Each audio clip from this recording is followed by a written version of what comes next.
Hey everyone, this is Kevin from Kevin's Micro Fleet. Today I've got a Micro Galaxy Squadron review. We're going to be taking a look at the Series 7 Light Armor class Kylo Ren's TIE Whisper. We're going to go ahead and take a look at the figure, at the vehicle, at the packaging. We'll do some measurements and we'll do a comparison. Let's go ahead and dive into the review. Let's go and start here with the exterior of the packaging. So you've got here Series 7 on the side. You've got the media source this comes from, Star Wars Rise of Skywalker, Kylo Ren's TIE Whisper, number 139. You get a picture of the wings here attaching to the vehicle there on the front. We've got Kylo Ren in there. There you can see the TIE Whisper inside. As we spin this thing around to the back, you get a chance to see the blueprint of the vehicle, as well as some of the other features. It looks like this has just got the cockpit as well as the wings that attach. You get the other vehicles that come in this specific light armor class series. And then on the underside here is the UPC if you want to get that.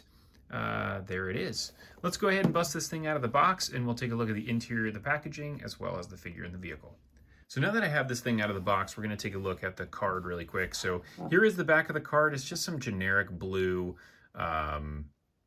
stuff there on the back. There used to be some type of a scene that would actually show the vehicle.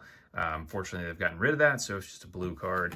As well as the underside here, which could be used for display, is also just blue, so nothing really to write home about.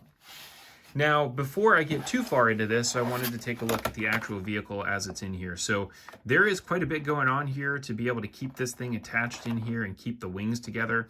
As you can see, it actually has like a little rubber band here on there, as well as on the cockpit. I would highly recommend for anybody who is an in-box collector that, well, I guess you have to keep it in the box, but in this specific scenario, and some of them with these rubber bands, you should be able to open the box, take the rubber bands off, and then put them back in. But let's go ahead and clip this thing. The problem with those rubber bands is over time, they will deteriorate, and they'll create some problems with the rubber bands sticking to the actual item. So, wow, that came out of there way easier than I was expecting. You can actually see, oh, this is genius. So they put a little piece of plastic there to be able to make sure that the wings don't rub up against one another to create any problems. And this thing looks great now that I've actually taken this thing out of the box. So let me get this thing off of here. Got that rubber band off. And the rubber band is pretty tacky, so just as a heads up. Now, let me go ahead and take the rest of the wing out first. And as you can see, this thing is already stuck to it. So, I mean, over the course of time, those things are going to glue on there and they're going to be hard to remove. Now, let me get all the packaging out of here really quick. And so this is one of the most fascinating things I wanted to see is how do the wings actually connect? So there you can see the front of it. It's got a bunch of different slots in there to be able to put the wings in. Based on initial inspection there, looking at it, it doesn't look like these are going to clip in to where you can't remove it. So, and they do look to be universal. They are not universal. So there are, the one side has slightly longer. You can see here these little connector pieces right there. They're thinner and longer than the other side. So you can only put them on the one side. So let's go ahead and attach these. And again, this is one that, perfect. Yeah, that slides right on there. That's great because you can actually remove it if you wanted to. And wow, that looks really sweet with that thing actually connected like that. So that's much better than some of the other items that they have where they do have these connectors. The connectors lock in and you can't remove them. That does have like a satisfying snap to snap them in place. And that looks pretty uniform, to be honest, looking at it from side to side. Very cool. Okay, so let's go ahead and start here with the figure. So now that I got that thing totally out of the box, we'll go ahead and look at this guy. Now, the one thing that is important to note about this Kylo Ren figure is that this is just a Kylo Ren figure from The Force Awakens not from the Rise of Skywalker.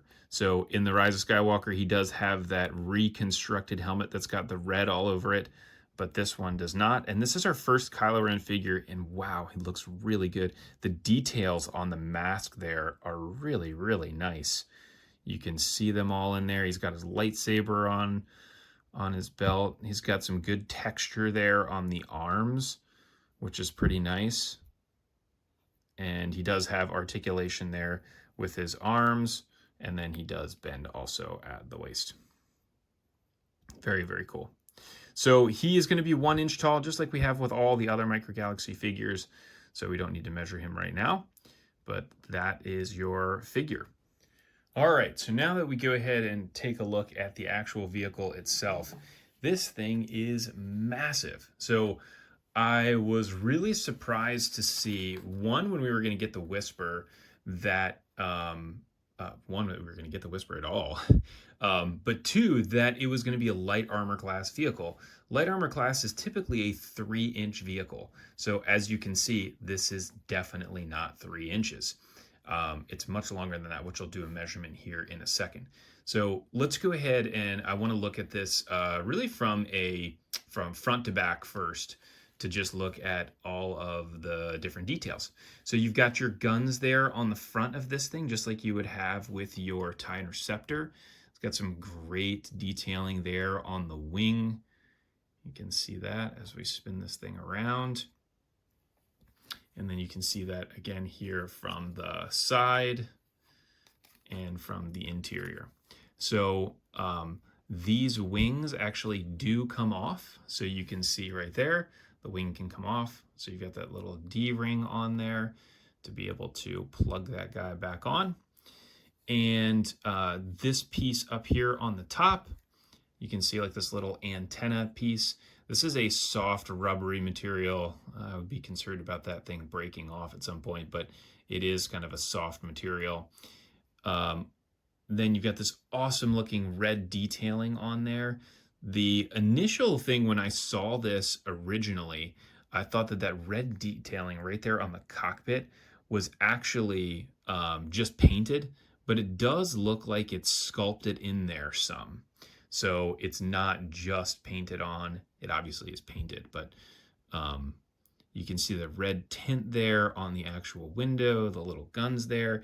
You've got this little turret here on the bottom, and the turret gun on there does not move, but you can see it does push in there to be able to eject the figure.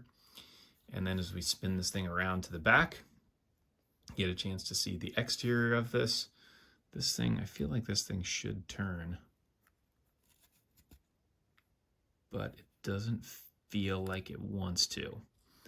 So I believe that that should just stay there, although it does look like that should be facing forward because it's got the red lasers on there. But the the back of this looks really nice as well. As we take a look at the top, you can see the cockpit window is actually transparent. So it's that transparent red tint, which looks really, really sweet, as well as the red tint in the cockpit window. And then you can see the interior there looks awesome. Oh, sorry. The interior of this looks really, really nice. Flip that around that way. You can see the inside. Very, very cool. So now let's go ahead and pop Kylo in here and see how he fits in.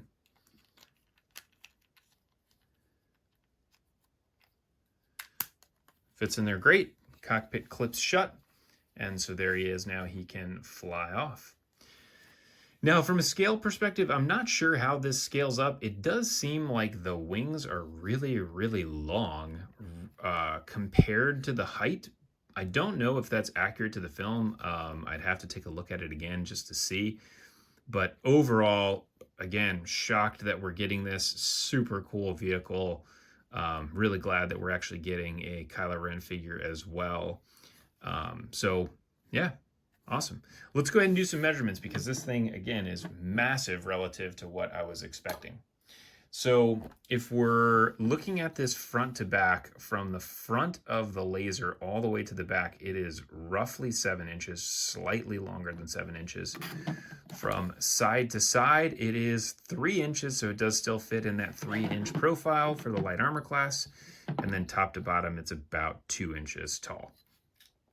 Now, the one great thing about this as well, one of the major concerns that I had is with the wings being that long, that these things would be really flimsy, and over time that they would actually start to warp. But as you can see, these are really thick. I mean, this is like a couple millimeters thick. That's almost 5 millimeters thick, maybe 4-ish, maybe 4¼ millimeters. So no, these wings will not warp over time. I mean, even as I press on them, you can get them to do that, but it's such a light material, I really wouldn't worry about it. Great job here with the negative space there on the wings. That is so cool. Again, once I get this thing off, I'm going to try to see if I can't spin this thing around.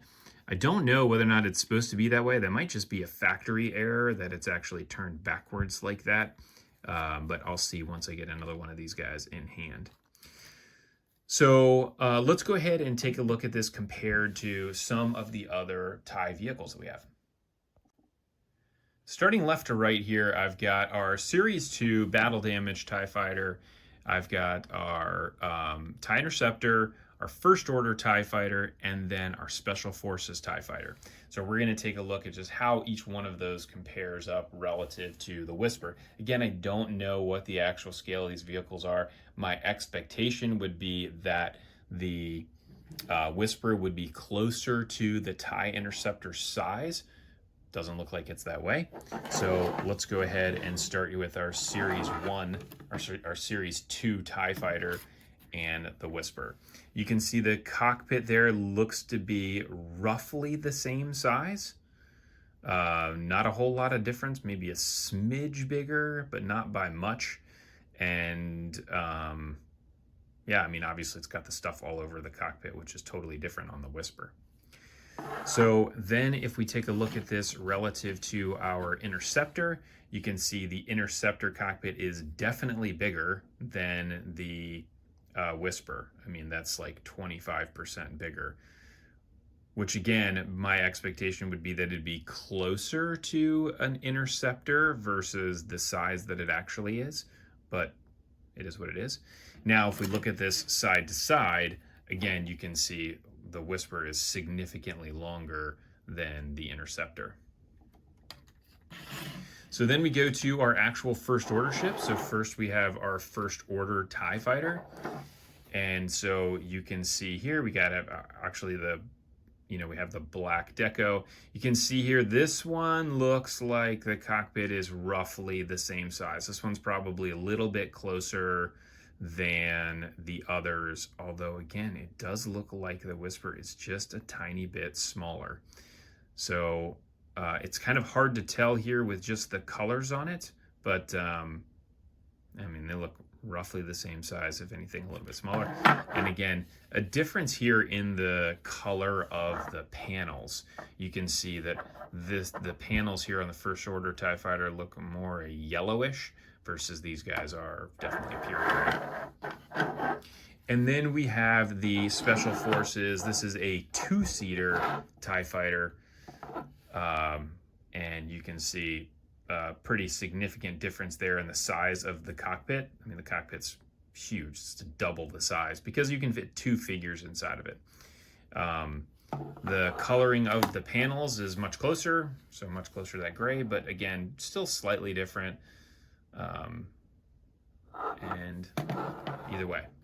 So I want to compare this to an Action Fleet custom that I did, and then we'll wrap it up. So this is my Action Fleet custom that I made. This has got to be, this is so old. This might be the 3rd, maybe 4th custom that I ever made, which is just a kit bash kind of the Action Fleet Interceptor. And so you can see what this guy looks like. So I've got the same, tried to do the same type of deco there with the red. Those red pieces that are attached on there are actually kids like modeling clay, and then I just painted it. So it's kind of funny to have that on there, and that it's still stuck. And then I painted this with the paint up close. Seeing it like this, it's really kind of funny to see, because this was before I got an airbrush, and you can see all the strokes and everything on it. It really looks terrible. It looks terrible. But it was one of the only Whispers that I had for a very long time, until I literally got this thing here today. So you can see, obviously, the Action Fleet one is, again, significantly bigger than the Micro Galaxy version, which is what it is. Again, it's an interceptor, and it's not the same scale anyways. But that is that. So thanks for tuning in this long. I appreciate it. If you could go ahead and like and subscribe, and share this with all your friends, it would be great. I look forward to catching everybody here on the next review.